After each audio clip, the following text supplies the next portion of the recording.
Entonces, pues vamos a empezar con este estudio y recordemos pues que en los capítulos anteriores pues estuvimos viendo varias partes acerca pues de esta profecía, ¿no? Entre ellas pues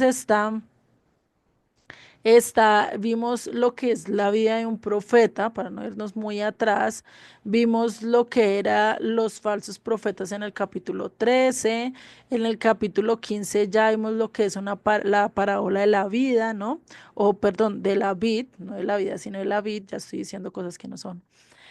La parábola de la vid y allí pues nos recuerda que tenemos que llevar que fruto, ¿cierto? Si somos parte de la vid, si somos parte del pueblo de Dios, pues de lógico que tenemos que llevar vid, tenemos que llevar frutos, ¿cierto?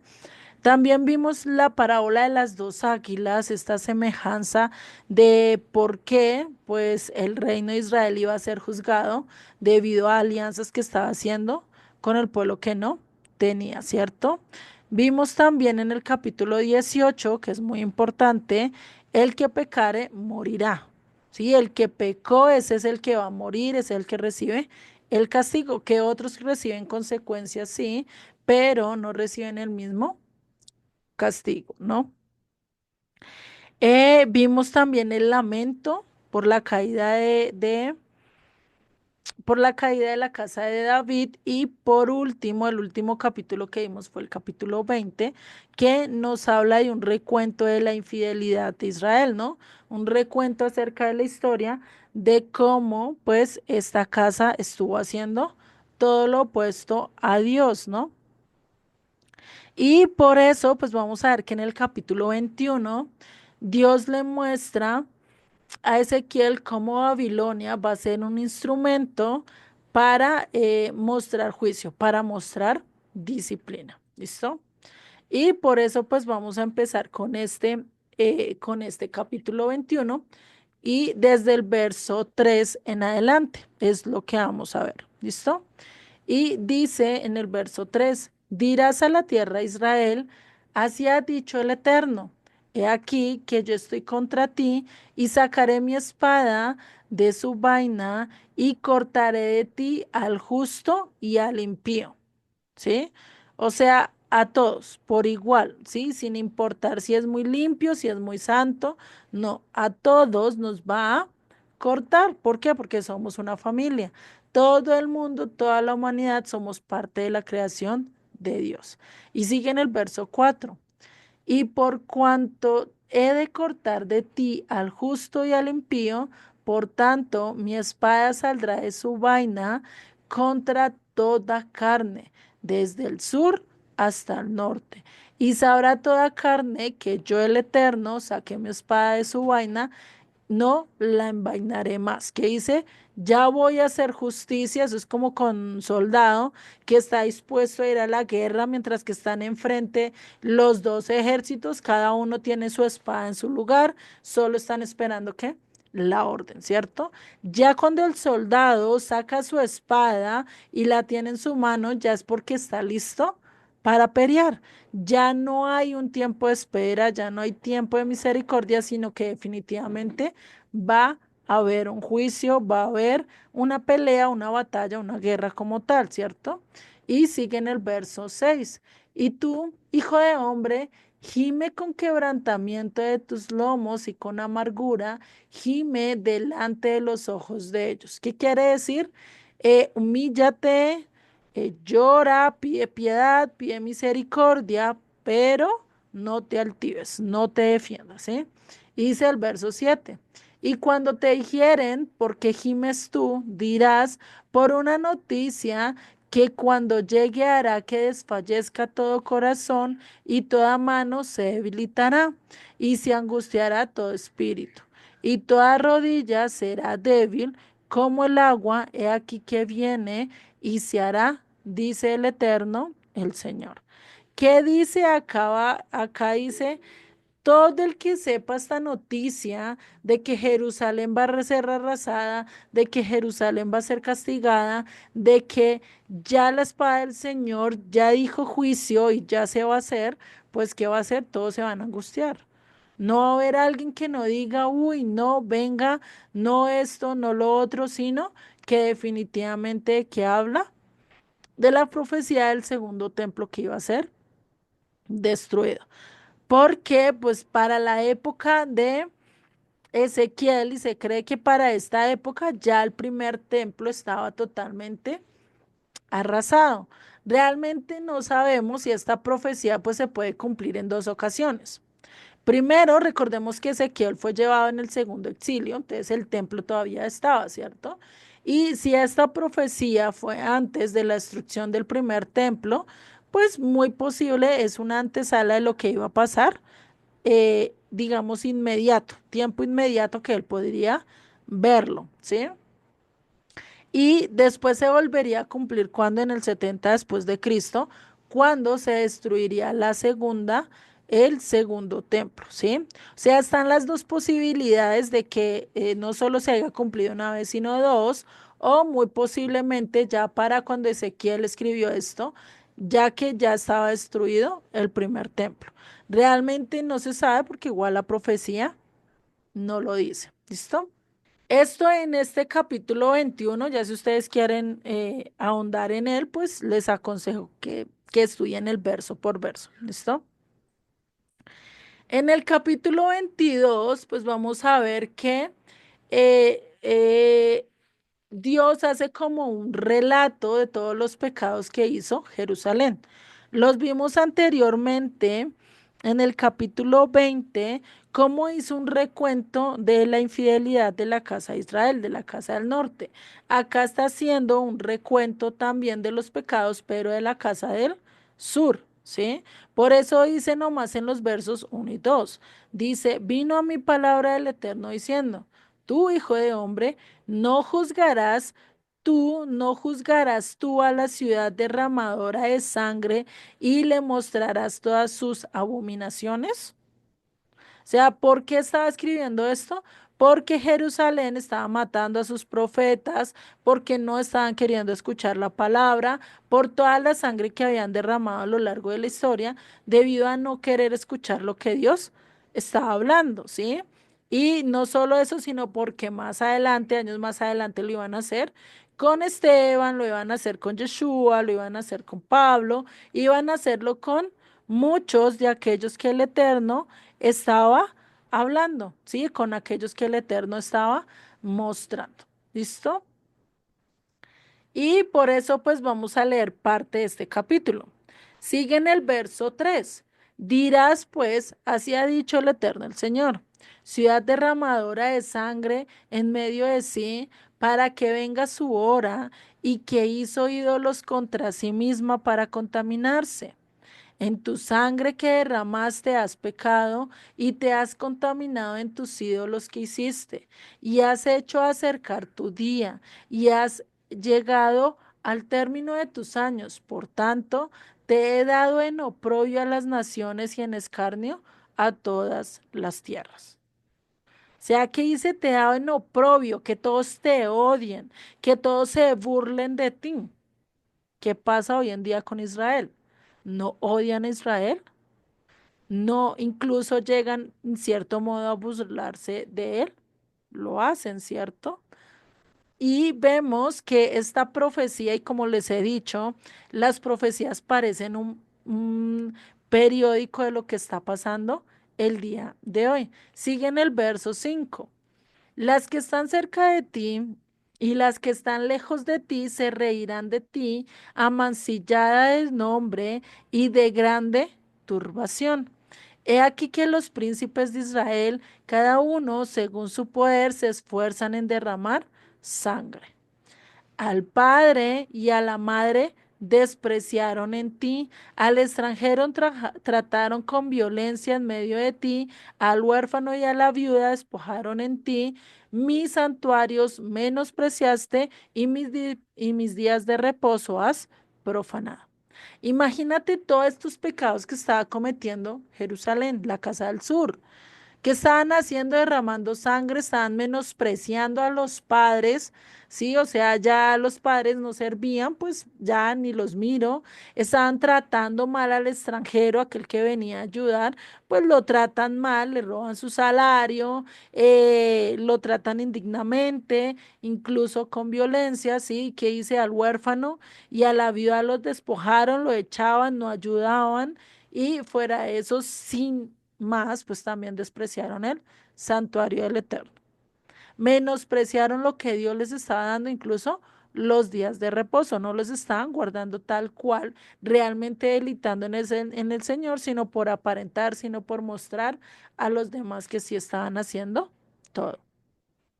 Sigue en el verso 9. Calumniadores hubo en ti para derramar sangre. O sea, levantaron falsos testigos para matar a otros. Y sigue diciendo, y sobre los montes comieron en ti, hicieron en medio de ti perversidades.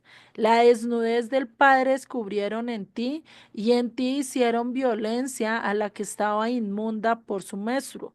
Es decir, que cogieron y estuvieron con una mujer que estaba en menstruación, es decir, tuvieron relaciones sexuales. Imagínate, o sea, eso y que a lo largo de la Torah está prohibido, ¿sí? Cuando dice la desnudez del padre descubrieron, es muy posiblemente que ya no solo estaban con sus esposos, sino que ya estaban buscando a la esposa del padre o al padre mismo, o estaban haciendo cosas irreverentes, estaban haciendo cosas inmundas. Por eso dice, cada uno hizo abominación con la mujer de su prójimo. Cada uno contaminó pervertidamente a su nuera y cada uno violó en ti a su hermana, hija de su padre. O sea, hasta el punto que llegamos, eso lo vemos hoy en día en las noticias, en el periódico, en todos lados estamos viendo esto, ¿no? No, que el padrastro violó a la niña, no, que el papá, no, que la hermana, no, que el tío, no, que el abuelo. Lo vemos en las noticias a diario, todas estas abominaciones, pero lo horrible, lo horripilante es que ellos conocían la Torá, es que ellos conocían las palabras de Dios. Ellos todos los Shabbat, según eso, estaban estudiando, estaban aprendiendo de Dios, pero ¿qué estaban haciendo? Todo lo opuesto. Imagínense, dice y sigue en el verso 12, precio recibieron en ti para derramar sangre, o sea, se volvieron ¿qué? Matones a sueldo. No me acuerdo cómo es que se le dicen a ellos, tiene un nombre en específico, pero se volvieron eh, matones asalariados, por así decirlo, ¿sí? Sigue, intereses y usura tomaste, o sea, se volvieron prestamista, pero no prestaron equitativamente, sino al 20 al 40 con tal de sacarle la mayor ganancia de eso que estaban prestando. Y sigue, y a tus prójimos defraudaste con violencia. Te olvidaste de mí, dice el Eterno el Señor. Y he aquí que batí mis manos a causa de tu avaricia. O sea, dice, no puede ser. Sí, batí mis manos. Y dice, a causa de la sangre que derramaste en medio. O sea, imagínate, o sea, ese es el periódico de hoy. Lo vemos hoy en día, no solo pasa en Jerusalén, pasa en todas las naciones a nuestro alrededor, ¿no? Y sigue el verso 14. ¿Estará firme tu corazón? ¿Serán fuertes tus manos en los días en que yo proceda contra ti? Yo el Eterno he hablado y lo haré. Te dispersaré por las naciones y te esparciré por las tierras y haré fenecer de ti tu inmundicia y por ti misma serás degradadas a la vista de las naciones y sabrás que yo soy el Eterno. Los judíos, como son hoy actualmente en las naciones, son bien recibidos, los tienen, mejor dicho, en lo alto, ¿no? Son a los que más rechazan, son a los que más persiguen. Lo vemos con los nazis, lo vemos con las cruzadas. Son gente que son rechazada, ¿sí? Son atormentados, ¿sí? Y hoy en día realmente el que quiere seguir la voluntad del Eterno, el que empieza a guardar las leyes, el que empieza a caminar de acuerdo, pues ¿qué pasa? Empieza a ser perseguido, empieza a ser abatido porque anda como el mundo no quiere que ande, ¿sí? Ese por el capítulo 22. En el capítulo 23 vamos a ver esta parábola de las dos hermanas, que también tiene que ver con las dos casas, ¿sí? Vamos a ver que en este capítulo nos dice en el verso, dame un segundo porque acá no tengo ese verso, el primer verso.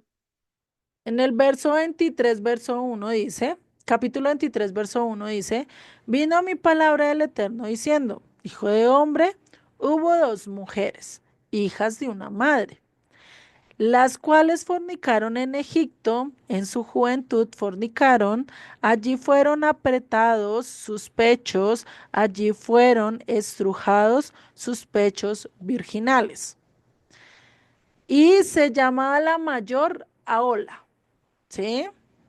Y su hermana Aholiba, las cuales llegaron a ser mías y dieron a luz hijos e hijas. Y se llamaron Samaria Aholá y Jerusalén Aholiba. Entonces, la mayor, ¿quién era? Samaria, ¿cierto? Entonces, ahí como estamos viendo está el mapa de Samaria del norte y representa que a las 10 tribus, a la casa del norte, ¿sí? Después tenemos a Judá, que es a Oliva, sí, ya lo estoy confundiendo. Tenemos a Oliva, que ¿qué? Que son dos tribus, dos casas, ¿sí?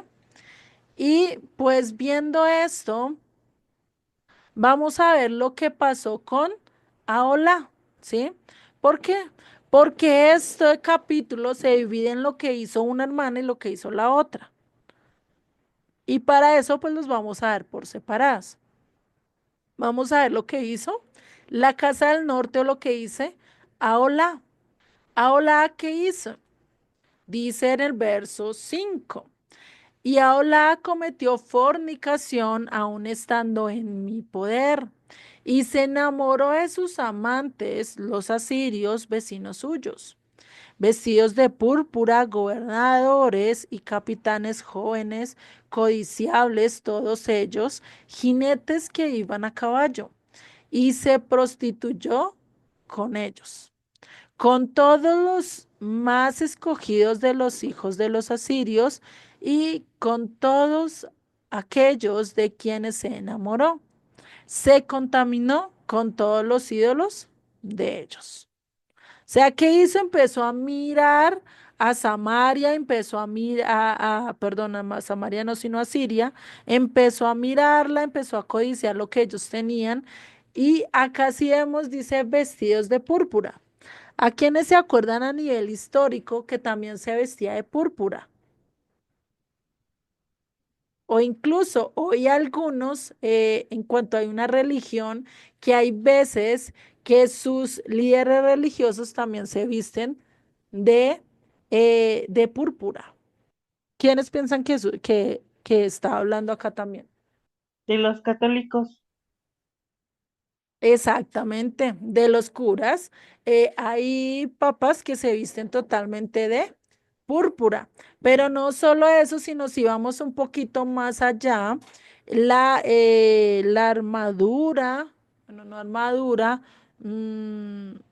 sí, como armadura, bueno, le podemos decir armadura o lo que se ponen encima para protegerse, sí, también iba con púrpura, ¿sí? O sea, recordemos que ellos llevan una capa y era casi de púrpura. Algunos de los capitanes o altos mantos tenían púrpura también. Entonces, imagínate esto, ¿no? Luli, los curas también, ¿cierto? Ajá, sí, los curas Los también. curas también porque ellos se ponen como algo así por encima. Ujú.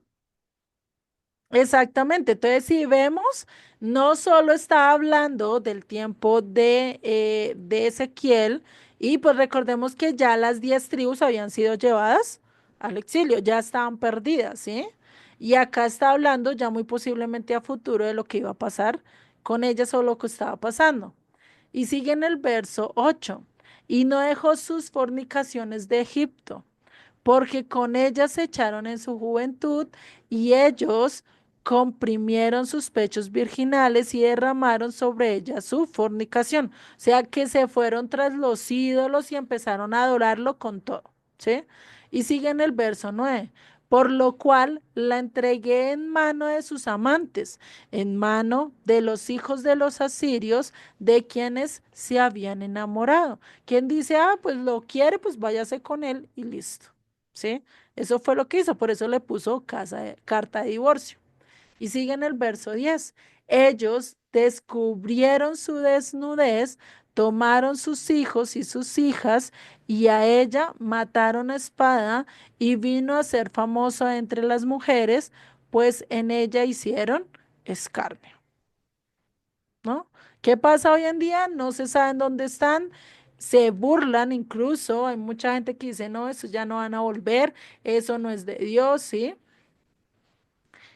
Y pues, ¿cuántos no se ríen de la maldad y de todo eso y se mofan de todo lo que hizo Samaria, ¿no?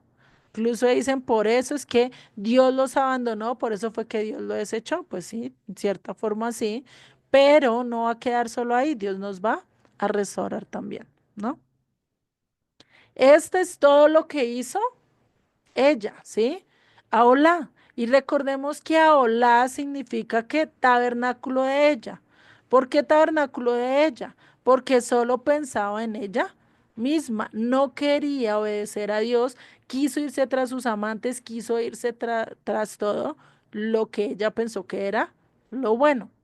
Y ahora sigue a Oliva, Casa del Sur, que a Oliva lo que quiere decir es que mi tabernáculo en ella. ¿Cuál tabernáculo? El de Dios. El tabernáculo de Dios en ella, ¿sí? Y vamos a leer lo que nos dice esta profecía acerca de Jerusalén. Sigue en el verso 11. Y lo vio su hermana Oliva. ¿Qué pasó? ¿Qué vio? Lo que pasó con la casa del norte. Y enloqueció de lujuria más que ella. O sea, hizo peores cosas que la casa del norte. Dice, y sus fornicaciones fueron más que las fornicaciones de su hermana. Se enamoró de los hijos de los asirios, sus vecinos, gobernadores y capitanes vestidos de ropas y armas excelentes, jinetes que iban a caballo, todos ellos jóvenes codiciables, y vi que se habían contaminado en un mismo camino, eran de ambas. Y aumentó sus fornicaciones, pues cuando vio a hombres pintados en la pared, imágenes de caldeos pintadas de color, ceñidos por sus lomos con talabartes y tiaras de colores en sus cabezas, teniendo todos ellos apariencia de capitanes, a la manera de los hombres de Babilonia, de Caldea, tierra de su nacimiento. Se enamoró de ellos a primera vista y les envió mensajeros a la tierra de los caldeos. Así pues, se llegaron a ellos los hombres de Babilonia en su lecho de amores y la contaminaron, y ella también se contaminó con ellas, y su alma se hastió de ellos. ¿Qué pasó? Empezaron a hacer tratos con otros pueblos, empezaron a hacer tratos con nuestra gente. Y acá cuando dice que amancillaron, contaminaron el lecho de sus amores, ¿sí? Lo contaminaron, es decir, recordemos que para la época de de Isaías, Ezequiel dejó entrar a Babilonia, a varios mm, reyes de esa época, los dejó entrar incluso hasta el templo, por adularlos, por darles lo que ellos pensaban que era bueno. Pues, ¿qué hicieron? Empezaron a hacer lo malo, contaminaron el templo, porque ¿quiénes eran los únicos que podían entrar en el templo? Los levitas y los sacerdotes, nadie más, ¿sí? Entonces, imagínate lo que estaba pasando acá. Contaminaron y por eso, dice, su alma se hastió de ellos, prefirieron irse tras las naciones, tras lo que el pueblo estaba diciendo, ¿sí? Y sigue diciendo el verso 18. Así hizo patente sus fornicaciones y descubrió sus desnudeces, por lo cual mi alma se hastió de ella, como se había ya hastiado mi alma de su hermana. O sea que dice, ya me cansé de ver toda esta inmundicia. Aún multiplicó sus fornicaciones, o sea, con todo lo que Dios les estaba mandando y Dios les estaba diciendo, apártense de ese camino, mire lo que va a pasar. Isaías lo dijo, por tu desobediencia, pues va a venir un pueblo y te va a llevar cautivo, ¿no? Y aún así ni siquiera pusieron caso. Por eso dice, trayendo en memoria los días de su juventud, en los cuales había fornicación en la tierra de Egipto. O sea, prefirieron recordar el tiempo antiguo donde estaban sirviendo a los dioses de Egipto, donde preferían estar en Egipto que estar con Dios. Y sigue el verso 20. Y se enamoró de sus rufianes, cuya lujuria es como el ardor carnal de los asnos, y cuyo flujo como flujo de caballos. Así trajiste de nuevo a la memoria la lujuria de tu juventud, cuando los egipcios comprimieron tus pechos, los pechos de tu juventud. O sea, ¿qué hicieron? Se pervirtieron completamente en la idolatría. Y no solo eso, sino que empezaron a hacer mezclas, ¿no? Porque pensaban que estaban adorando a Dios, pero estaban haciendo lo contrario, ¿no? Imagínense todo lo que estaban haciendo estas hermanas, yéndose en contra de lo que realmente está hablando a Dios. Y por eso Dios dice, voy a hacer un juicio. A Olá la desterré, le pasé carta de divorcio y chao, limpio, lin. ¿Sí? Pero con a Oliva que dice, la voy a disciplinar.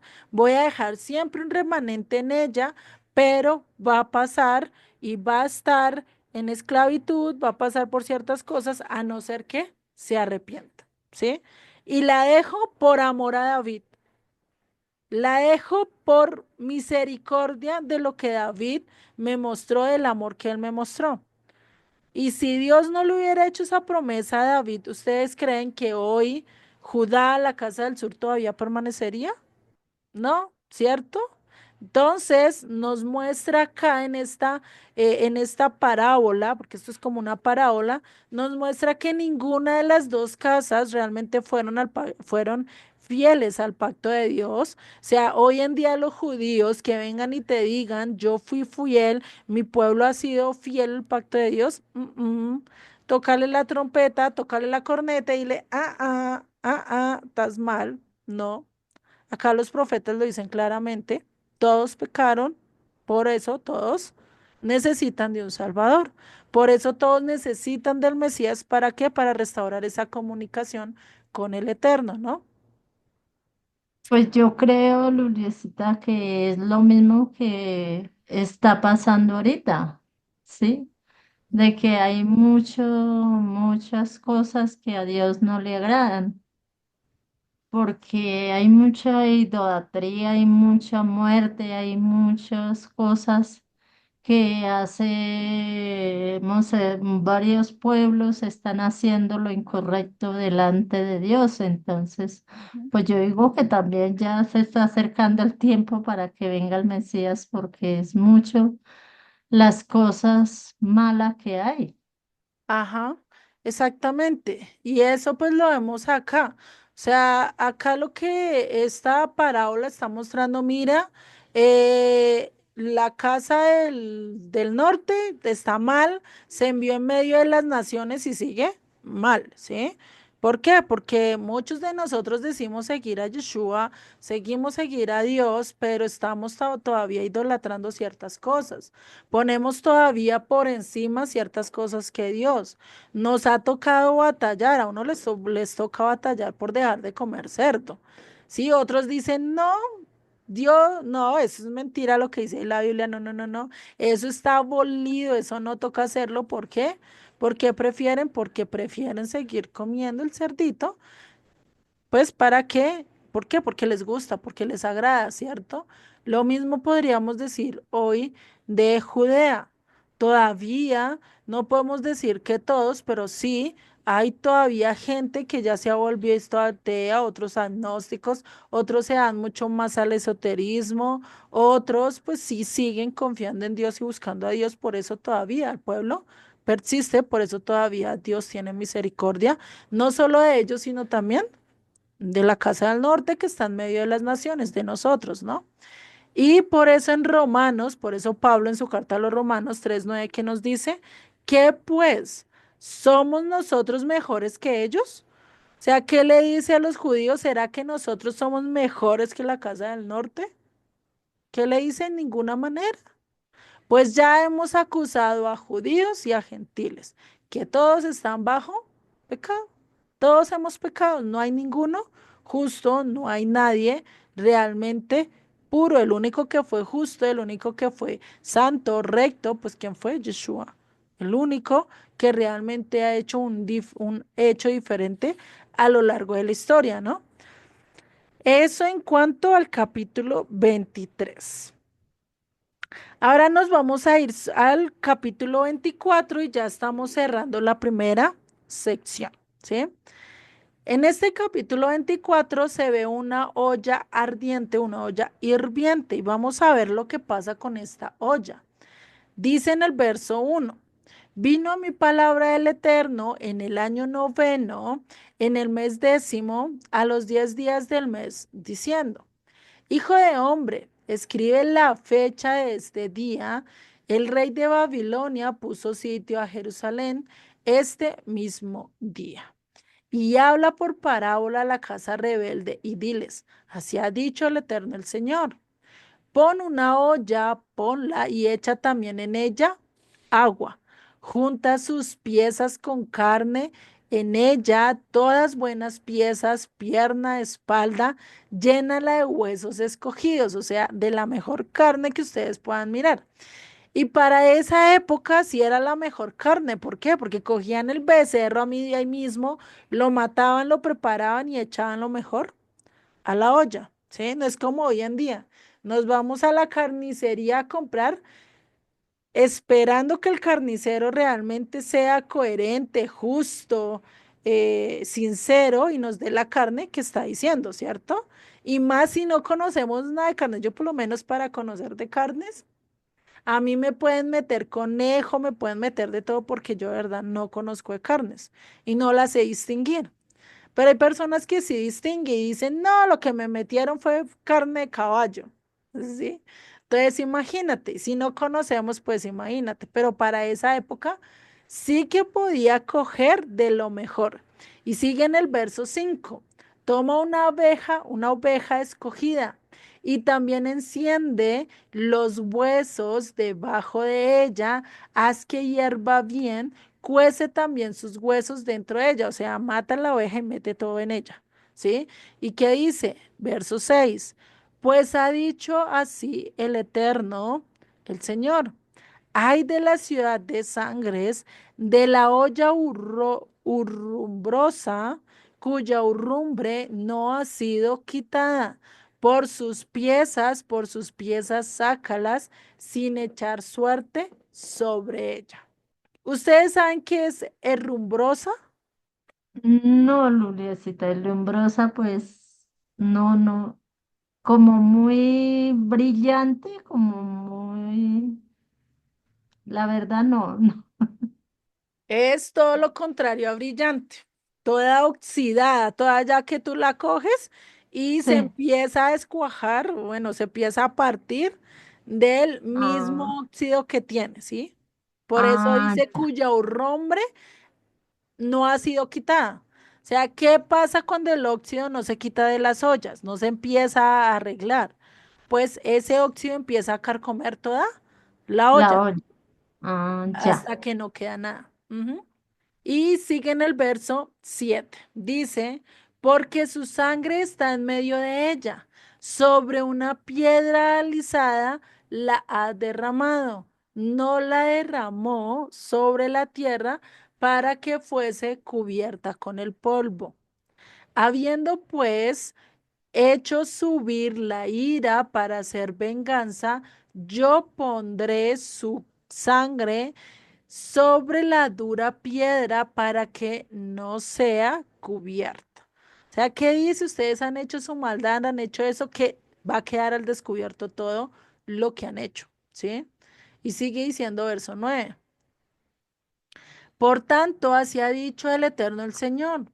Ay de la ciudad de sangres, pues también haré yo gran hoguera, multiplicando la leña y encendiendo el fuego para consumir la carne y hacerla salsa. Se imagínase cómo será la carne tan cocinada que se vuelve como gelatina, como agua, ¿sí? Y sigue diciendo, y los huesos serán quemados. Imagínese esa olla allí hirviendo, quemándose, los huesos quemándose, la carne totalmente ya hecha una gelatina, hecha una crema, ¿sí? Y sigue diciendo, asentando después la olla vacía sobre sus basas para que se caldee y se queme su fondo y se funda en ella su suciedad y se consuma su herrumbre. ¿Qué tiene que decir? Pásela al fuego para que todo ese óxido se vaya, para que todo ese pecado se vaya. ¿Qué quiere decir? ¿Será que Dios va a llegar el momento en que nos pase por fuego para quitar nuestra herrumbre, para quitar nuestra maldad? Sí, Duro, ¿no? señora, le toca, le toca porque si nosotros estamos muy llenos de pecado, de toda inmundicia, pues tiene que limpiarnos y día tras día, pues también nos va como puliendo, digámoslo así, porque nosotros vamos estudiando la palabra y pues de todas maneras nosotros todavía nos falta mucho, mucho. Entonces él tiene que limpiarnos bien limpios, pues si nos dejamos limpiar, ¿no? Porque Claro, si no nos dejamos limpiar, pues pues estamos mal, ¿no? ujú. Sí, exactamente, ¿sí? Y por eso, pues, ¿qué dice y sigue diciendo el verso 12? En vano se cansó y no salió de ella su mucha herrumbre. Solo en fuego será su herrumbre consumida. O sea, por más que la pasó ahí por el fuego, no se iba, no se iba. Y eso es cuando nosotros a veces estamos pasando por fuego, a veces estamos pasando por pruebas, a veces estamos pasando por momentos difíciles y aún así que aún así no sacamos nuestros pecados, aún así seguimos insis- insistiendo en ellas, aún así preferimos seguir con nuestro deseo al mal, con nuestra inclinación al mal y no dejamos que el Eterno nos libre. Por eso sigo el verso 13. En tu inmundicia o en tu inmunda lujuria padecerás porque te limpié, y tú no te limpiaste de tu inmundicia, nunca más te limpiaré hasta que yo sacie mi ira sobre ti, hasta que yo haga el castigo que te mereces o que yo estoy dispuesto a darte, ¿no? Imagínate, o sea, no es nada fácil. Y sigue en el verso 14. Yo, el Eterno, he hablado, vendrá y yo lo haré. No me volveré atrás, ni tendré misericordia, ni me arrepentiré. Según tus caminos y tus obras te juzgará, dice el Eterno, el Señor, ¿no? Y que realmente esto pasó con Israel, con la casa del sur. ¿Qué pasó? No quisieron escuchar las advertencias, hicieron caso omiso, no se arrepintieron, empezaron a hacer alianzas con pueblos que no debían, empezaron a irse en contra de lo que Dios había dispuesto. ¿Y qué pasó? No fue pasada Jerusalén por fuego, no fue destruido el templo, no les tocó irse como esclavos. O sea, qué más castigo que ese, y pues como Dios no quitó su ira, y incluso eh, hay una interpretación en el pueblo judío donde dice que el Eterno no se desquitó con el pueblo totalmente su ira, porque si lo hubiera hecho, pues hubieran quedado eliminados del todo, sino que desechó toda su ira sobre el templo. Por eso lo destruyó, por eso no quedó nada, ¿sí? y por eso tuvo que pasar varios años hasta que se volviera a construir igual que hoy en día, ¿no? Hasta que se vuelva a construir otra vez el tercer templo, ¿no? Entonces, imagínense eso. Todos estos 24 capítulos se resumen en lo siguiente, en lo que dice Isaías, ¿sí? 53:6. ¿Qué dice acá en este texto? Dice, todos nosotros nos descarriamos como ovejas, ¿sí? Cada cual se apartó por su camino, mas el Eterno cargó en él el pecado de todos nosotros. Y este verso me gusta mucho porque pues vemos el cumplimiento de todo lo que sacan estos capítulos, en estos 24 capítulos, que nos muestra que realmente ninguno es justo, ninguno es santo, ninguno se va a salvar por lo que haga, ¿cierto? Nos muestra eso. Nos muestra la maldad, nos muestra que solo hay perversión en nosotros, pero también nos muestra la esperanza, nos muestra la salvación, que ¿qué dice? Mas el Eterno cargó en él el pecado de todos nosotros. ¿Qué dice cargó? Lo dice en tiempo ¿qué? Presente. Incluso podríamos decir que incluso hasta pasado, ¿no? Porque cargó. No estoy hablando de que cargará el pecado. Dice cargó, ya que ya te limpié. ¿Por qué? Porque él ya estaba viendo lo que iba a ser su hijo, lo que iba a ser la sombra de él, lo que iba a ser su imagen para salvarnos. Y acá él dice, yo mismo voy a cargar el pecado. ¿Y realmente ustedes creen un hombre común va a cargar, va a poder cargar el pecado del mundo? No, no es posible. Por eso el mismo Dios descendió, se manifestó como hombre y cargó el pecado de todos nosotros. Por eso él pudo resucitar, por eso él pudo salir de la tumba. ¿Por qué? Porque era justo, porque es santo, porque es verdadero. No hay nadie como él, ¿no? Esto sería en la primera sección. Entonces vamos a seguir con esta segunda sección donde vamos a ver la visión del juicio del mundo, ¿sí? Donde vamos a ver cómo Dios no solo va a juzgar a las 12 tribus, sino también va a juzgar a el mundo como tal, a las naciones, ¿sí? Y esto no vamos a entrar mucho en detalle en todos estos capítulos, solo vamos a ver ciertas cosas, ¿sí? En Romanos 3:10 nos dice lo siguiente, como está escrito. No hay justo ni aun uno, no hay quien entienda, no hay quien busque a Dios, todos se desviaron, a unas se hicieron inútiles, no hay quien haga lo bueno, no hay ni siquiera uno, ¿sí? Y esto lo vemos, lo entendimos con los 24 capítulos anteriores, ¿cierto? ¿Y esto cómo podemos ver y por qué Pablo llega a esta conclusión? Lo vemos en el capítulo 1 de Romanos, cómo él muestra que todas las naciones pecaron, que realmente, aunque ellos tuvieron la revelación de un rey, tuvieron la revelación acerca con las leyes de la naturaleza, porque nosotros podemos decir que tenemos dos Torás, ¿sí? A lo largo de la historia, ¿sí? La primera, el primer libro que nos enseña de Dios, que es la naturaleza, ¿sí? La creación, el universo, Bájamele un poquito de lo el que leo. universo, todo lo que estamos viendo a lo largo de la historia, pues, ¿qué pasa? Él no lo muestra, ¿sí? Nos lo muestra a través de nosotros, de nuestras manos, de nuestros ojos, a través de los animales, a través de las plantas, a través de todo lo que vemos, porque nos muestra que existe un creador, ¿cierto? Hay una Torah escrita que nos muestra sus leyes, que nos indica cómo vivir en este mundo.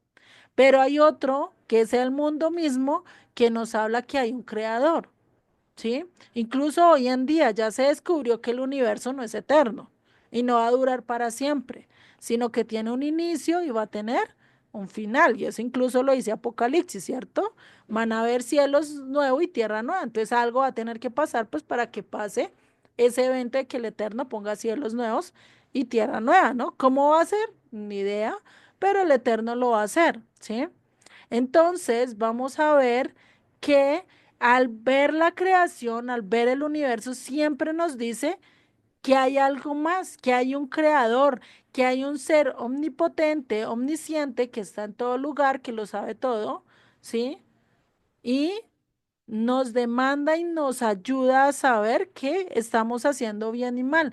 Incluso tenemos una conciencia, todos, desde el más chiquito hasta el más grande, tenemos una conciencia de saber que hemos hecho algo bueno o algo malo. Ustedes ven a un niño chiquito de 2 años y coge una harina para hacer arepas, para hacer tortillas, y coge y empieza a jugar con ella, la esparrama en toda la casa, y cuando llega la mamá y se da cuenta de eso, lo primero que hace es esconder manos, hacer de cuenta que yo no hice nada, y uno le pregunta qué pasó. No, nada, nada pasó. Se empieza a excusar sin ni siquiera nosotros haberle dicho eso está mal. No sé si ustedes lo han visto en sus hijos, en sus nietos, en sus bisnietos, o bueno, o en familiares, sobrinos, en hijos de familia, de otras familias. ¿No lo hemos visto? Se da cuenta uno que esa conciencia de hacer algo malo está en nosotros, ¿sí? Pero ¿qué pasa cuando ya nosotros no le hacemos casos a la conciencia, sino que la silenciamos? Pues estamos yendo en contra de Dios. Entonces no hay disculpa para que el gentil, para que el extranjero, para que las naciones digan que no conocen de Dios, que no saben de la existencia de Dios. Incluso muchos de los ateos que dicen y refutan que no hay Dios, ya lo hacen directamente porque dicen, yo no quiero que en mi universo exista Dios. Por eso refuto, por eso me voy contra él. Lo hacen a conciencia sabiendo que Dios sí existe. O sea, ya lo hacen porque por rebeldía. Eso es como diciendo, yo no quiero que mi mamá exista porque me está poniendo límites. ¿Sí? Es lo mismo decir, yo ya no quiero que Dios exista porque me está poniendo límites. Y eso pasa hoy en día. Hay muchos ateos que saben la verdad, que saben que hay un Dios que existe, que en su intelectual, su ser intelectual le dicen Dios existe, pero ellos dicen no, no existe y me voy contra eso. Sí, imagínense, ¿no? A dónde terminamos de ir. Y en Romanos 2 pues ya le habla a quién, al pueblo judío. Le dice, ustedes tampoco son tan justos. ¿Por qué? Porque ustedes tienen las dos. Tienen el conocimiento de la naturaleza y tienen la Torá escrita. ¿Sí? Entonces eres más responsable. Porque no solo conoces las leyes de la naturaleza, sino también conoces la escritura, conoce los mandatos de Dios, eres más responsable y por eso tu juicio va a ser peor. Hoy en día nosotros podemos decir también eso. Vamos a tener un juicio mayor. Entonces, ¿qué es ser judío? ¿Judío será que es de sangre? ¿Judío será que es por lo que hace el mundo? ¿O por lo que tiene sangre y porque mi abuela es judía, entonces yo soy judío? ¿Qué es judío? Ser judío para Dios. Ser judío para Dios es lo que dice Pablo en su carta, no me acuerdo ahorita en cuál carta, creo que es en esta misma de Romanos, que dice, el judío es aquel que lo es que en el corazón, que realmente alaba y obedece a Dios, porque recordemos que Judá significa que alabar y exaltar a Dios, ¿no? Y esto es lo que pide acá, el que se alabe y que se exalte a Dios, que lo obedezca, no porque me lo impusieron, sino porque el amor, porque como Él me amó, porque como Él dio todo por mí, yo quiero obedecerle. ¿Sí?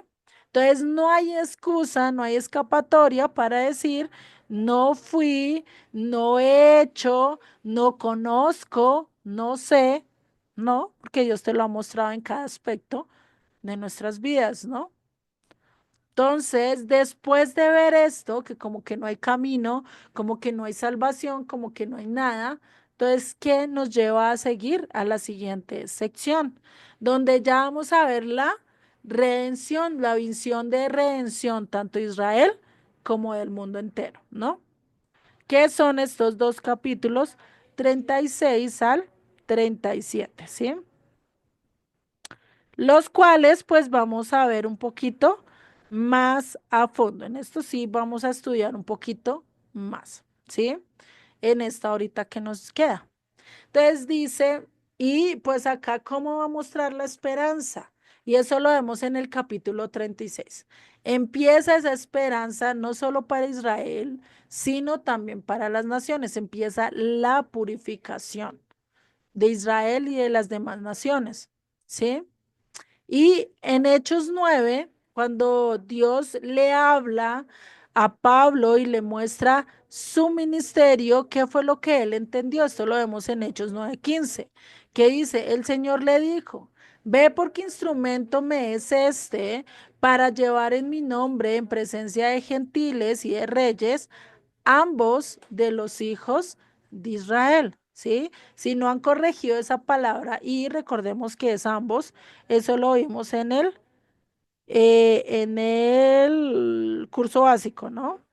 Entonces, como para que lo recordemos, ¿listo? Entonces, ¿qué pasa? Nos muestra las dos casas, ¿sí? Nos muestra a los gentiles, a los extranjeros, a las 10 tribus que se perdieron, que están en medio de las naciones, y los reyes, que sería quienes, a Judá, ¿no? Porque ahí va a venir el rey de reyes, el señor de señores, ¿no? Entonces tenemos esta parte. En Génesis 17:6, que nos dice, y te multiplicaré en gran manera y haré naciones de ti, o sea, las 10 tribus se van a multiplicar en ti y reyes saldrán de ti. Judá, está hablando de qué? De las dos casas, ¿no? Entonces, aún a pesar de los errores y a pesar de que decimos, no, pero es que las tradiciones son de hombres, perdón, las traducciones han sido enmarcadas por hombres, el hombre ha metido la mano, pero sí, pero la esencia de las escrituras, la esencia de la palabra, Dios no ha permitido que se cambie. Dios ha mostrado y ha mostrado que sigue la misma coherencia y sigue mostrando lo mismo que Él quiere enseñar. ¿Sí? ¿Por qué? Porque es de Dios, ¿no? Y por eso vamos a leer desde el verso 16 de Ezequiel 36 para entender esta profecía. ¿Qué dice? Vino a mí palabra del Eterno diciendo, Hijo de hombre, mientras la casa de Israel moraba en su tierra, la contaminó con sus caminos y con sus obras. Como inmundicia de menstruosa fue su camino delante de mí y derramaré mi ira sobre ellos por la sangre que derramaron sobre la tierra, porque con sus ídolos la contaminaron. ¿A quién le está hablando? A la casa del norte, ¿cierto? ¿Qué hicieron? Se contaminaron, hicieron todo y viene la consecuencia, verso 19. Les esparcí por las naciones y fueron dispersados por las tierras. Conforme a sus caminos y conforme a sus obras, les juzgué. ¿Sí? Aunque muchas doctrinas dicen que esto es un mito, que las 10 tribus no existen, no están, sin tener realmente bases argumentativas y como ya nosotros las podemos ver a lo largo de la historia, Yeshua nombra mucho a la casa del norte, entonces no podemos decir que es un mito que no existe, existe, está y que va a haber un remanente que Dios la va a traer, ¿cierto? Hay un remanente que sí se bajó al pueblo del sur, dijo, yo no voy a seguir lo que Jeroboam hace, yo no voy a seguir lo que estos reyes hacen, voy y me incluyo a la casa del sur. Y hoy podríamos decir que la casa del sur, que sea solo Judá y Benjamín, no lo es, está mezclada también, ¿sí? Solo Dios sabe quiénes son de quiénes, ¿cierto? Y por eso sigue en el verso 20.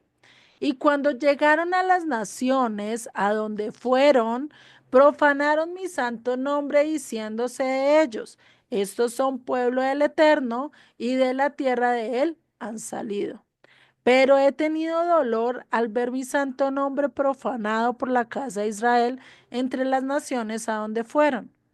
Por tanto, di a la casa de Israel, así ha dicho el Eterno el Señor, no lo hago por vosotros, oh casa de Israel, o sea, no hago por sus méritos, porque sean bonitos, porque se arrepintieron, porque veo su dolor, porque veo que realmente no, sino que dice, sino por causa de mi santo nombre, por su carácter, por sus prestigios, por sus promesas, por todo lo que él dijo, porque él no es hijo de hombre para que se arrepienta, ni siquiera para que mienta. Entonces, ¿qué tenía que hacer? Cumplir lo que le prometió a Abraham, Isaac, Jacob, cumplir lo que le prometió a Josué, prometer lo que le prometió a todas las naciones, ¿sí?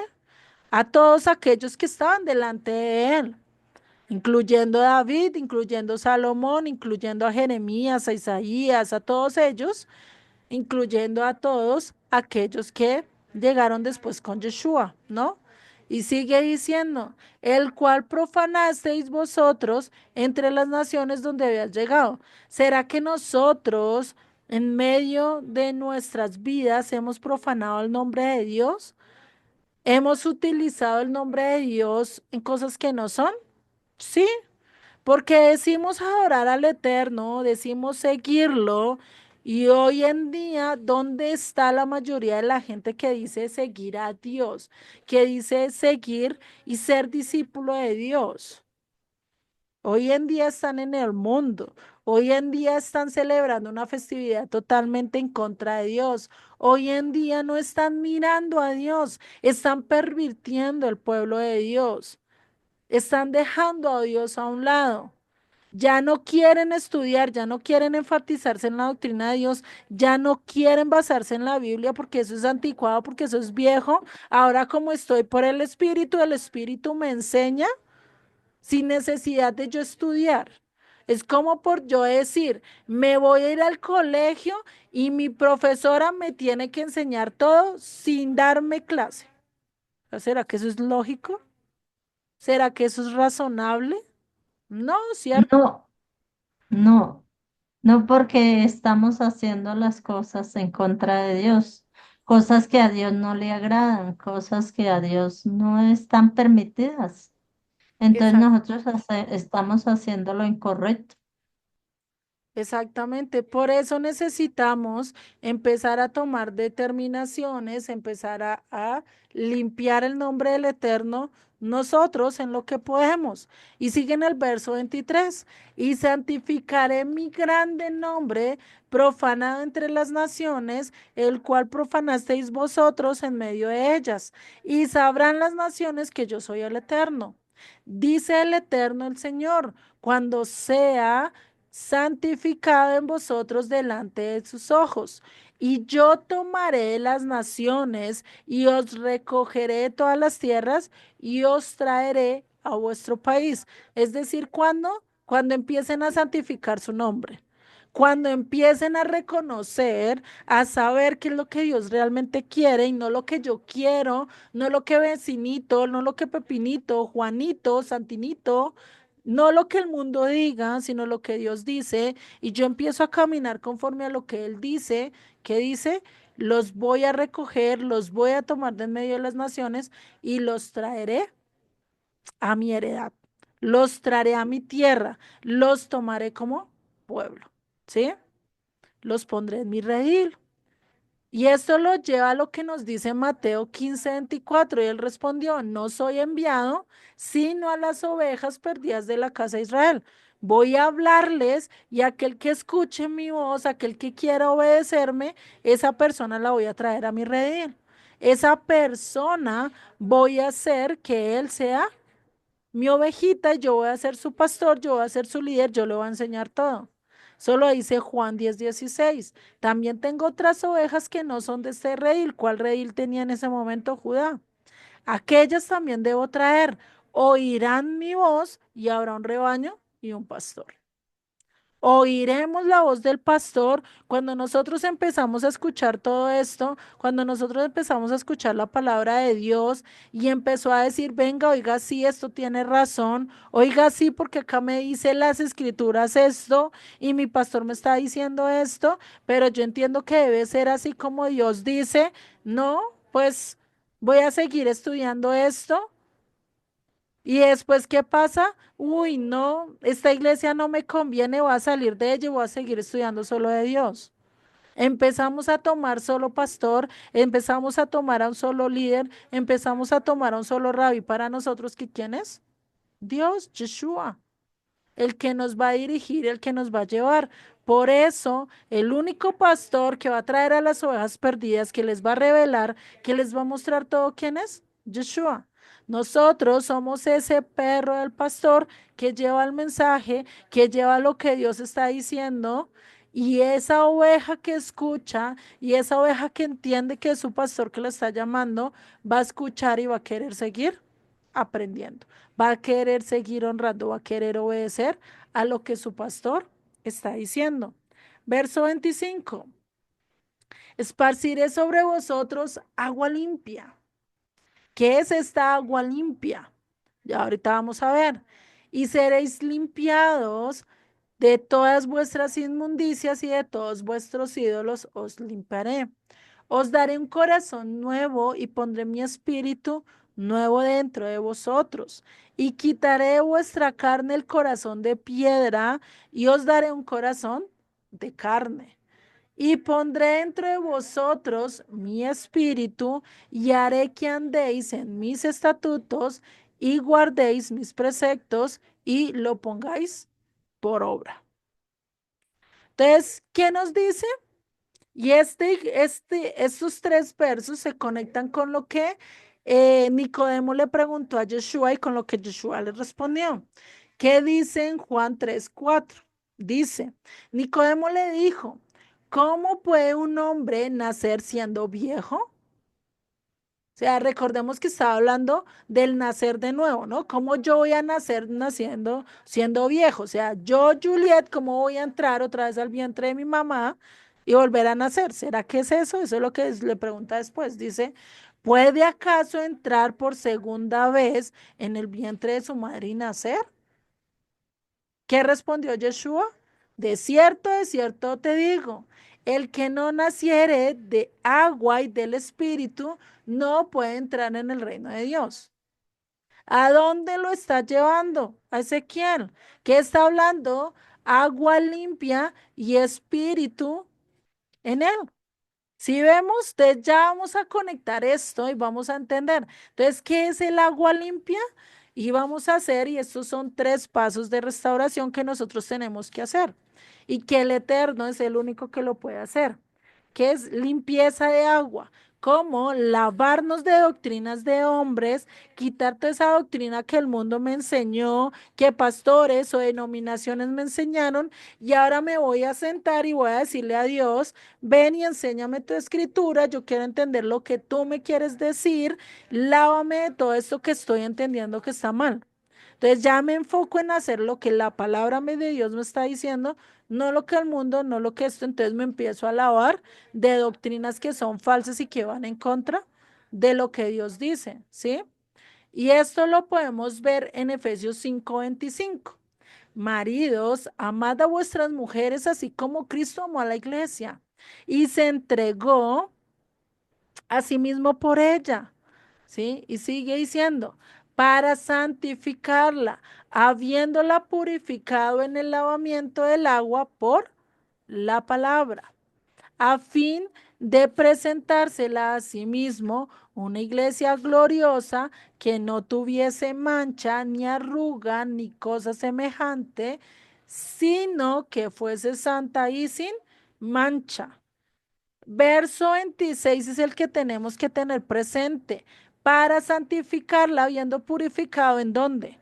¿En el lavamiento de qué? Del agua por la palabra. La palabra es el agua que nos limpia, es el agua que nos santifica, es el agua que nos quita todas esas cosas inmundas, ¿sí? Nosotros, ¿cómo nos bañamos? ¿Será que nos bañamos con agua sucia? ¿Será que nos bañamos con lo que caiga? ¿Será que nos bañamos con polvo? ¿Será que nos bañamos igual que un gato lambiéndonos? No, nos bañamos con agua, porque el agua que hace limpia, refresca y nos quita toda impureza que tenemos a nivel físico, a nivel exterior. Pero ¿qué nos va a limpiar a nivel interior? la palabra de Dios. Nos va a ayudar a tener un carácter conforme a lo que Él nos está diciendo, ¿sí? Segundo, que dice, nos cambiará el corazón de piedra por un corazón nuevo de carne. ¿Para qué nos va a cambiar el corazón de piedra por uno de carne? Para poder recibir al Espíritu de Dios. Porque un corazón de piedra puede recibir el agua. Un corazón de piedra puede ser sensible a la voz de Dios. No, cierto, no puede ser. Tiene que trabajar mucho y es dele y dele y dele, pero es muy difícil. Tiene que pasar décadas y años para que realmente pueda escuchar. Pero ¿qué pasa si es un corazón de carne? ¿Qué pasa si está adepto a escuchar la voz de Dios? Está queriendo escuchar la voz de Dios, ¿sí? Ahí sí puede recibir al Espíritu Santo, porque pues Dios ya nos ha limpiado, nos ha purificado un poquito a través de la Exactamente. palabra de Él. Exactamente, ya empezamos a cambiar nuestra perspectiva y ya no tenemos ese corazón tan duro de piedra, sino empezamos a tener un corazón blandito, ¿sí? Donde ya vemos injusticias y ya, como decimos, Dios mío, pero ¿qué está pasando con este mundo? Te das cuenta de algo injusto, la palabra de Dios te habla y te remuerde el corazón y tú dices, uy, Dios mío, esto me dolió. ¿Por qué? Porque Dios te está trabajando, porque Dios está hablando a tu vida, ¿sí? Y por eso, después de que nos cambia ese corazón, nos pone un corazón de carne, nos da de su espíritu, ¿ahora qué hacemos? Vamos a obedecer, vamos a cumplir sus ordenanzas, sus estatutos, todos los mandamientos que Él nos mande. ¿Por qué? Porque Él nos está llenando y porque Él nos está llevando a cumplirlo, ¿cierto? Por eso esa purificación que Él trae a nuestras vidas. Por eso en Ezequiel, ya verso 28, que nos dice, habitaréis en la tierra que di a vuestros padres y vosotros seréis por pueblo y yo seré a vosotros por Dios. ¿Sí? Entonces, ¿qué pasa? Después de que me limpio, después de que vivo conforme a la voluntad de Dios y tengo el Espíritu de Dios, pues ¿qué pasa? Ahora sí voy a ser el pueblo de Dios. ¿Por qué? Porque ahora me estoy inclinando y estoy obedeciendo el mandato, estoy obedeciendo la constitución política de Dios. Porque nosotros no vamos a ser un pueblo, no vamos a ser parte de la nación cuando realmente quiero hacer mi santa voluntad, ¿sí? ¿Qué pasa cuando yo voy y pido la ciudadanía de Estados Unidos? Tengo que conocer las leyes, tengo que conocer los derechos, deberes, todo lo que como ciudadano estadounidense tengo que hacer, ¿cierto? Y todo como ciudadano estadounidense tengo que conocer el himno, sus decretos, sus reglas, tengo que conocer qué es lo bueno de ellos, qué esperan ellos, todo eso tengo que conocerlo para yo ser parte de Estados Unidos, ¿cierto? Y tengo que regirme a su ley, porque ya Colombia no va a regir allá, ¿quién va a regir? Estados Unidos. Lo mismo pasa con el pueblo de Dios, ¿sí? Yo ya no me puedo regir a la ley de mi país, a la ley que yo quiero, a la ley que escatime yo que es buena, no, sino que ahora me tengo que regir a la voluntad de Dios, a lo que Dios está estipulando en su ley para poder ser pueblo de Él. Si yo no me dispongo y si yo no quiero estar bajo la disposición de Él, bajo lo que Él me dice, ¿será que puedo entrar a su reino? ¿Será que puedo entrar a la Nueva Jerusalén? No, Exactamente, no, no, porque exactamente, estoy ¿sí? haciendo las cosas incorrectas que a Él no le agradan. ¿Cómo me voy a entrar al reino de Dios si estoy haciendo cosas que a Dios no le agradan? Estoy sucia, estoy... No, no, no se puede así. Ujú. Y si eso pasa en las naciones actuales, por lo menos, ¿qué pasa si tú vas y robas en Estados Unidos y hasta llegas a matar a alguien? Te deportan, te sacan, te vetan del país y se sacan y vuelvas, ¿cierto? ¿Qué pasa con Dios? O sea, es peor, Dios es más santo, Dios es más pulcro, ¿sí? Por eso debemos de recordar que la vida de un profeta, que la vida de un siervo de Dios está ligada con el ejemplo de lo que Dios está hablando a su pueblo, de lo que Dios hará con su pueblo, ¿no? Ejemplo, Isaías, ¿sí? Los cuales fueron y mostraron su familia, sus hijos, fueron señal y mostraron el ejemplo de lo que Dios iba a hacer con el pueblo, ¿no? Recordemos que cada uno de los dos nombres de los dos hijos de Isaías, pues querías decir algo de lo que Dios iba a hacer con el pueblo, ¿no? No me pregunten ahorita los nombres, no los tengo en la cabeza, son difíciles. Y en Oseas 1:10 también lo vemos, que dice, con todo será el número de los hijos de Israel como la arena del mar que no se puede medir ni contar. Y en el lugar en donde les fue dicho, vosotros no sois pueblo mío, les serás dicho, sois hijos del Dios viviente. ¿Por qué vamos a ser hijos del Dios viviente? Porque fuimos purificados, porque queremos obedecer al Eterno y porque gracias al Espíritu de Dios, pues es que queremos obedecerle y queremos hacer lo que Él nos está pidiendo. Queremos vivir bajo su constitución, ¿sí? Entonces, eso y por eso es que la región norte se llama ¿qué? Galilea de los gentiles, porque es Galilea de los extranjeros, ¿sí? O de las 10 tribus, ¿no? Imagínense, o sea, ahí ya nos habla que las 10 tribus se fueron a las naciones, al extranjero, ¿sí? Es chistoso, pero pues ahí lo podemos ver, ¿no? Ahora vamos a ver el capítulo 37. Y para esto, pues para no leerlo, siempre ya lo sabemos de memoria, sabemos qué es lo que pasa, pero yo les traigo un video para que lo podamos ver, a veces verlo, se nos eriza la piel, podemos entender mucho mejor lo que Dios quiere decir, ¿sí? Si vemos, definitivamente este video, pues nos habla mucho acerca de lo que pues realmente Dios va a hacer, ¿no? Acerca de, pues de nosotros, ¿no? Acerca de nuestras vidas.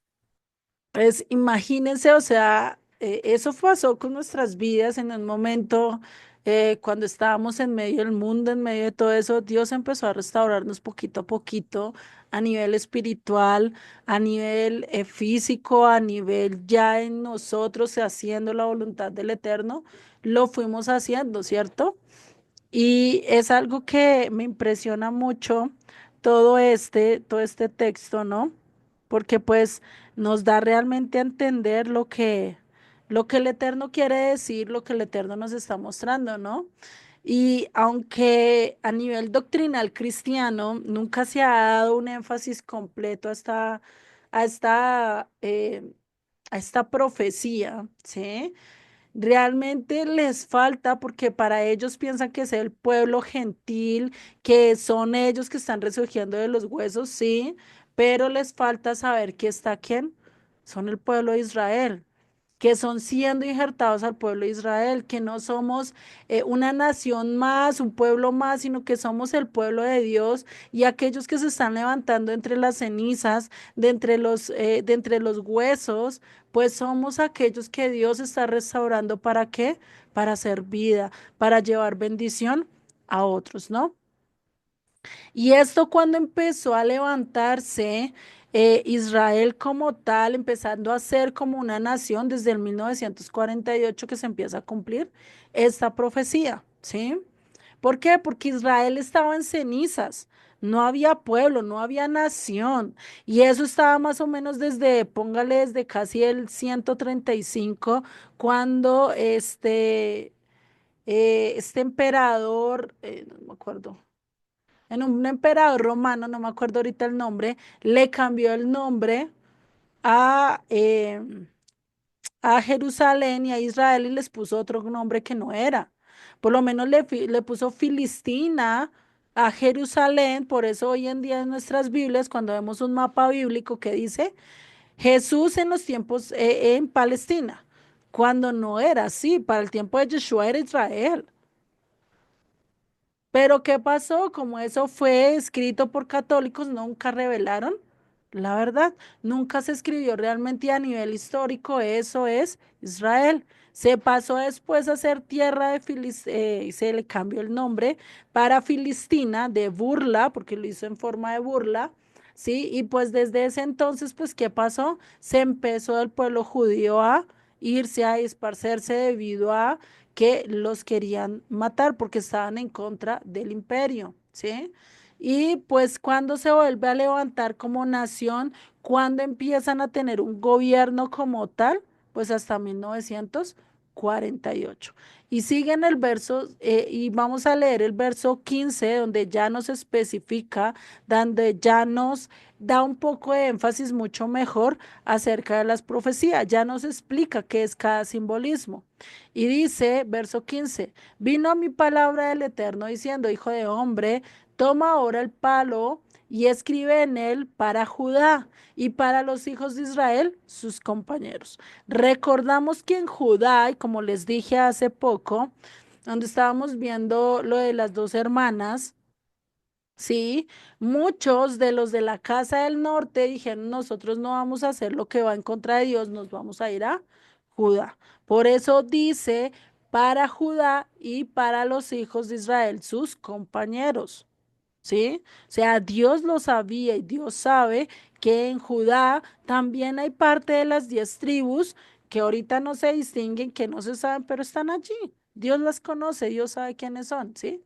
Y sigue diciendo, toma después otro palo y escribe en él para José, para José, para Dios añade que al palo de Efraín, que Dios añade fruto, si lo cambiamos, ¿no? Y que dice, y para toda la casa de Israel, sus compañeros, ¿no? Entonces acá empezamos a ver esta parte donde Dios pues empieza a explicar esto, donde Dios nos empieza a mostrar cómo ellos se están levantando y cómo ellos van a empezar a ser pueblo, ¿sí? Cómo ellos empiezan a hacer lo que Dios manda. Por eso acá cuando dice de Dios añade, ¿sí?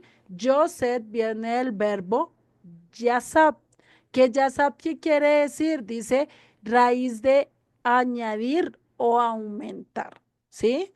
¿Qué añadió José a Israel o a Jacob? Dos nietos que eran, ¿qué? Extranjeros, eran gentiles. ¿Quiénes eran estos dos nietos? Manasés, Efraín. Manasés, Dios me hizo olvidar, Efraín, fructífero, ¿sí? Jacob, Israel, los adopta, les da sus apellidos, les dice ahora, ustedes van a tener la heredad de su padre. Su padre no heredad, José no heredó. Y si vemos a lo largo de las 12 tribus, ¿dónde está la tribu de José? No está. ¿Por qué? Porque sus dos hijos heredaron la tribu, lo que era de José, ¿sí? Manasés y Efraín vinieron a heredar ello, ¿sí? Entonces, José es un tipo extraordinario de lo que Yeshua iba a hacer. Yeshua es aquel que iba a traer extranjeros y los iba a añadir al pueblo, ¿sí? En este caso, que no solo uno o dos, sino millares de gente que están en medio de las naciones. Por eso el judaísmo enseña que hay dos tipos de Mesías, ¿sí? ¿Cuál? El Mesías Ben Yosef, el Mesías sufriente, el Mesías que tenía que morir y que era necesario que muriera por el pecado de Jeroboam, por el pecado que está en medio del mundo, ¿no? Y el segundo, el Mesías Ben David, ya es el Mesías que reina. Ya es el Mesías que va a poner orden, que va a poner esa constitución política de su reino para todo el mundo, no solo para un pueblo, sino para todas las naciones, ¿no? Eso lo vemos en Isaías 66 y en Apocalipsis 21-22 lo podemos ver, ¿no? Entonces, en la escritura no hay nada en el azar, incluyendo los nombres. Dios les puso los nombres y los puso por una razón, ¿sí?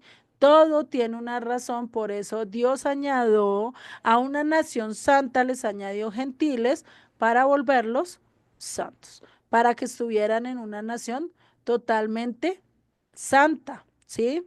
Por eso, desde que el Estado de Israel se proclamó, que fue el 14 de mayo de 1948, y fue un líder sionista, un hombre que no es tan entregado a Dios, empezó y dio el impulso para que se cumpliese lo que decía en Isaías. ¿Será que la nación se levantará en un día? Y realmente Israel se levantó en un día. La nación se levantó en un día. No se proclamó después de 10 años, 2 años de litigios largos, no. En un día todos compadecieron para que realmente Israel se levantara. Y sigue en el verso 18 de esta profecía. Y cuando te pregunten los hijos de tu pueblo diciendo, ¿no nos enseñarás qué te propones con esto? Diles, así ha dicho el Eterno el Señor. He aquí, yo tomo el palo de José en la mano, que está en la mano de Efraín. Voy a tomar toda la descendencia, todos aquellos que se multiplicaron, que se están en medio y regados a lo largo del mar, ¿para qué? Para ponerlos con Judá, ¿sí? Y esto lo vemos acá para entender el cómo se cumplió esto y por qué toda la descendencia de Efraín, toda la descendencia de Manasés iban a ser como los peces del mar, ¿sí? Ay, no me está tomando. Denme un segundo. Se los pongo por aquí. Tiri, tiri, ti, ti, y acá. Listo. Entonces, vemos acá en Génesis 48 13 al 10 20 que nos dice, y los tomó José a ambos, Efraín a su derecha y a la izquierda de Israel, y a Manasés a su izquierda y a la derecha de Israel, y los acercó a él. ¿A quién? A Jacob, ¿no? Entonces Israel extendió su mano derecha y la puso sobre la cabeza de Efraín, que era el menor, y su mano izquierda sobre la cabeza de Manasés, colocando así las manos adrede, aunque Manasés era el primogénito. O sea, que hizo, las cruzó. Hizo, cogió él, bendijo con la derecha, bendijo al menor, y con la izquierda bendijo al mayor, ¿no? Cosa que no era así, no se daban así las bendiciones se daban así, ¿sí? Por eso José los puso de manera correcta, ¿sí? ¿Y qué dice el verso 15? Y bendijo a José diciendo, el Dios en cuya presencia anduvieron mis padres Abraham y Isaac, el Dios que me mantiene desde que yo soy hasta este día, el ángel que me liberta de todo mal, bendiga a estos jóvenes y sea perpetuado en ellos mi nombre y el nombre de mis padres Abraham y Isaac, y multiplíquense en gran manera en medio de la tierra. Acá cuando vemos multiplíquense, lo que nos lleva es al hebreo. Si ustedes buscan en el Strong, acá está multiplíquense, es el H1711, que dice daga. Y daga, ¿qué es? Dice, moverse rápidamente, hacerse numeroso, ¿sí? Y acá nos dice que es denotativo del 1709. 1709, ¿qué nos quiere decir? Que es DAC. El término por implicación de qué? De pez. Porque el pez, ¿cómo se multiplica y cómo llega a engrandecer mucho su porque un pez tiene multitud de huevos, millares de huevos, ¿sí? Por eso es que el pueblo de Israel iba a ser numeroso, iba a multiplicarse. O sea, ¿qué estaba diciendo? Se iba a multiplicar como los peces, iba a ser prolífero, ¿sí? Entonces nosotros no vamos a estar así porque sí, sino que nos vamos a multiplicar muchos. Por eso sigue diciendo y le sigue dando la bendición Jacob a estos chicos. Dice, pero viendo José que su padre ponía su mano derecha sobre la cabeza de Efraín, le causó esto disgusto y asió la mano de su padre para cambiarle la cabeza de Efraín a la cabeza de Manasés. Y dijo su padre, dijo José a su padre, no así, padre mío, porque este es el primogénito, pon tu mano derecha sobre su cabeza. Mas su padre no quiso y dijo, lo sé, hijo mío, lo sé. También él vendrá a ser un pueblo y será también engrandecido. pero su hermano menor será más grande que él y su descendencia formará multitud de naciones y los bendijo aquel día diciendo, en ti bendecirá Israel diciéndote, hágate Dios como a Efraín y como a Manasés y puso a Efraín antes que a Manasés. O sea, acá podemos entender el por qué estaba diciendo acá y yo tomo el palo de José que está en la mano de Efraín. ¿Por qué? Porque Efraín lo puso por primogénito, ¿sí? Porque Efraín después vinieron los primeros reyes, ¿no? De la casa del norte. Y sigue diciendo, y a las tribus de Israel sus compañeros, y los pondré con el palo de Judá, y los haré un solo palo, y serán uno mismo en mi mano. ¿Sí? ¿Y qué formarían estos dos palos? ¿Sí? Una forma es que los haya cogido de manera vertical y lo podemos ver con este ejemplo. En un segundo. Haber cogido, acá tengo dos marcadores, hagan de cuenta que son dos palos. Tengo estos dos marcadores, ¿sí? Y yo puedo decir, no, van a ser uno de forma vertical. Entonces acá son uno, ¿no? Podríamos decir así. Acá se convirtieron en un solo palo, ¿sí? Pero también se puede utilizar una segunda forma. Y esta segunda manera es cuando yo cojo los dos palos y los invierto, formando una cruz. Así, formando una cruz, ¿sí? Los puedo coger de esta manera y también los estoy cogiendo los dos palos en mi mano, ¿cierto? Lo que implicaría que se formara también un tipo de cruz, ¿no? Y esto pues se cumpliría lo que dice Pablo en su carta a los Efesios 2:14, que dice, porque Él es nuestra paz, que de ambos pueblos hizo uno, derribando la pared intermedia de separación. Ya no había nada que nos separara, sino que nos unió. ¿Y quién es el que nos une como pueblo? Yeshua, nuestro Mesías. Sí, Él es la separa, Él es el que nos va a unir, Él es el pastor que va a hacer que nos reconciliemos, así como David lo hizo, sí, es un tipo de Yeshua. Así como David llegó a reconciliar las 12 tribus y llegó a reinar en las 12 tribus, ¿cierto? Lo mismo va a hacer Yeshua. Va a reconciliar a las 12 tribus, a las dos casas, a las dos palos, en uno solo, ¿sí? Y lo hace a través de qué? De su sacrificio, a través de aquello que él hizo por nosotros. Por eso en el verso 21 que dice, y les dirás, así ha dicho el Eterno del Señor, he aquí, yo tomo a los hijos de Israel de entre las naciones a los cuales fueron y los recogeré de todas partes y los traeré a dónde? A su tierra, ¿no? Los va a volver a la tierra. Y esto realmente ya empezó a suceder hoy en día. Hoy en día hay judíos que ya empezaron a llegar a la tierra de Israel. Hay muchos que desde la Segunda Guerra Mundial que hubo, muchos empezaron a volver, muchos empezaron a ir, otros por crisis económicas, otros por persecución y otros porque ya dijeron, ya no es difícil, ya es difícil vivir acá, vámonos a nuestra tierra, ¿cierto? Pero ¿qué falta? Falta Efraín.